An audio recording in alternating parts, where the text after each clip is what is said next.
Hey boys and girls, this is Miss Musgraves. Today is October 1st and today begins Bullying Prevention Month. Today I'm going to read you my favorite book called A Bad Case of Stripes by David Shannon. Camilla Cream loved lima beans, but she never ate them. All of her friends hated lima beans and she wanted to fit in. Camilla was always worried about what other people thought of her. Today, she was fretting even more than usual. It was the first day of school, and she couldn't decide what to wear. There were so many people to impress. She tried on 42 outfits, but none seemed quite right. She put on a pretty red dress and looked in the mirror. Then she screamed. Her mother ran into the room and she screamed too. "Oh my heavens," she cried. "You're completely covered with stripes." This was certainly true. Camilla was striped from head to toe. She looked like a rainbow. Mrs. Cream felt Camilla's forehead. "Do you feel all right?" she asked. "I feel fine," Camilla answered. "But just look at me." "You get back in bed this instant," her mother ordered. "You're not going to school today." Camilla was relieved. She didn't want to miss the first day of school, but she was afraid of what the other kids would say, and she had no idea what to wear with those crazy stripes.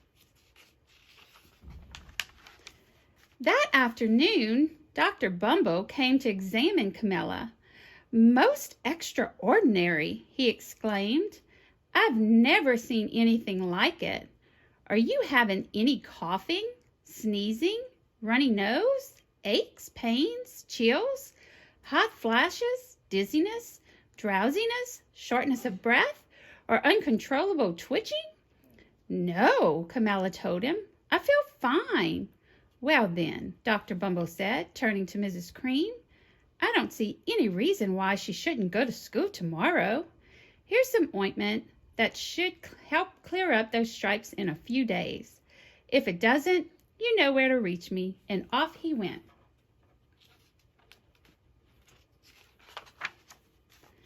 The next day was a disaster. Everyone at school laughed at Camilla.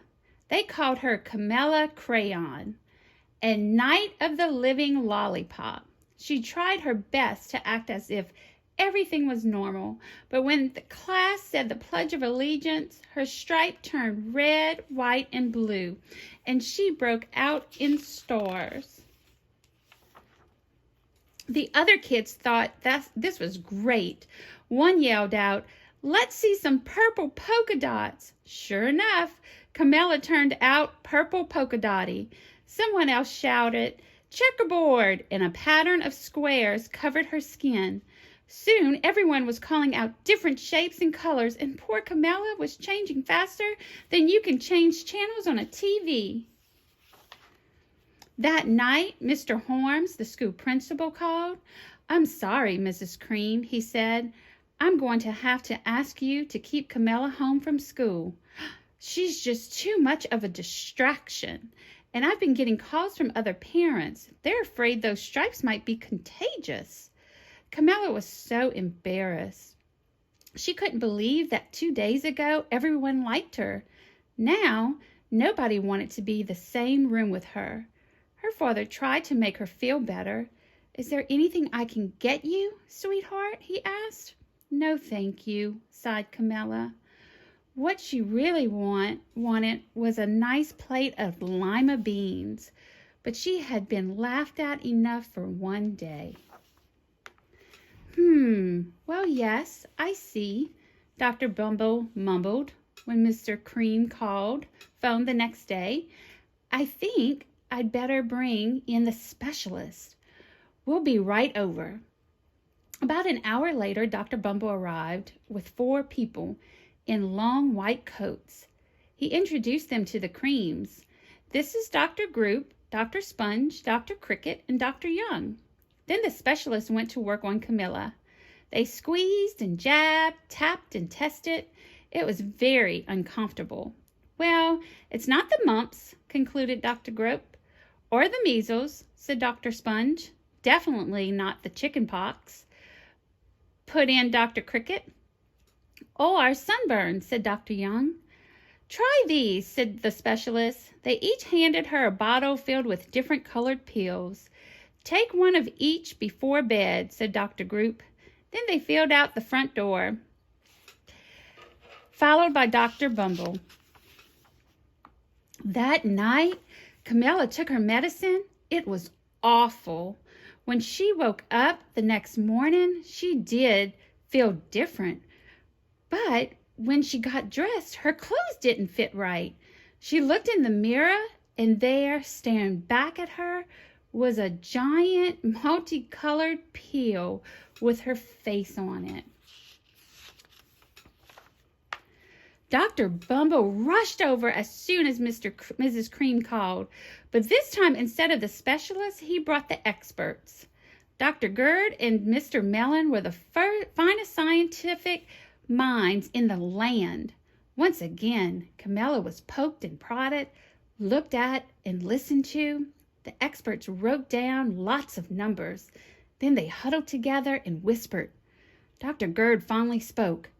"It might be a virus," he announced with authority. Suddenly, fuzzy little virus balls appeared all over Camilla. "Or possibly some form of bacteria," said Mr. Mellon. Out popped squiggly little bacteria tails. "Or it could be a fungus," added Dr. Gerd. Instantly, Camilla was covered with different colored fungus blotches. The experts looked at Camilla, then at each other. "We need to go over these numbers again back at the lab." Dr. Gerd explained, "Well, we'll call you when we know something," but the experts didn't have a clue, much less a cure. By now, the TV news had found out about Camilla. Reporters from every channel were outside her house telling the story. The bizarre case of the incredible changing kid. Soon a huge crowd was camped out on the front lawn.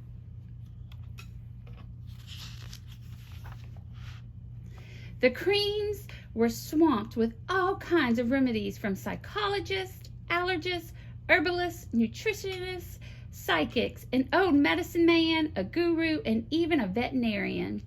Each so-called cure only added to poor Camilla's strange appearance until it was hard to even recognize her. She sprouted roots and berries and crystals and feathers and a long furry tail, but nothing worked.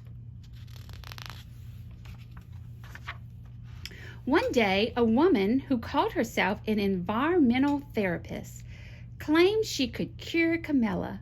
"Close your eyes," she said. "Breathe deeply and become one with your room." "I wish you hadn't said that," Camilla groaned. Slowly, she started to melt into the walls of her room. Her bedroom became her mouth. Her nose was a dresser, and 2 paintings were her eyes. The therapist screamed and ran from the house.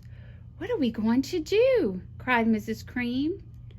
"It just keeps getting worse and worse." She began to sob. At that moment, Mr. Cream heard a quiet little knock at the front door. He opened it, and there stood an old woman who was just as plump and sweet as a strawberry. "Excuse me," she said brightly, "but I think I can help." She went into Camilla's room and looked around. "My goodness," she said with a shake of her head.